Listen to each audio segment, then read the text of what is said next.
दिल्लीमध्ये काँग्रेस केंद्रीय निवडणूक समितीची एक महत्त्वाची बैठक होते। खरगेंच्या कर्नाटकातून दिल्ली जाणाऱ्या विमानाला उशीर झालाय, तर केसी वेणुगोपाल, प्रतापसिंह बाजवा, अमरिंदर सिंह बैठकीसाठी मुख्यालयामध्ये दाखल झालेत। तर बैठकीमध्ये रायबरेली अमेठी मतदारसंघांच्या संदर्भात चर्चा होणार आहे। तर काँग्रेसचे देशभरात 317 उमेदवार जाहीर करण्यात आलेले आहेत। मात्र काँग्रेसच्या एका महत्त्वाच्या बैठकीसंदर्भातली बातमी आपण पाहतोय। दिल्लीमध्ये काँग्रेस केंद्रीय निवडणूक समितीची बैठक सुरू होणार आहे। खरगेंच्या कर्नाटकातून दिल्लीला जाणाऱ्या विमानाला उशीर झाला आणि त्यामुळे आता ही बैठक खोळंबल्याचं पाहायला मिळतंय।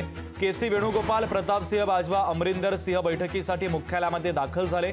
मात्र थोड्याच वेळात बैठक सुरू होईल अशी माहिती देखील आपल्याला देण्यात आलेली आहे। तर बैठकीमध्ये रायबरेली अमेठी मतदारसंघांच्या संदर्भातली चर्चा होण्याची शक्यता आहे। काँग्रेसचे देशभरात 317 उमेदवार जाहीर झालेले आहेत।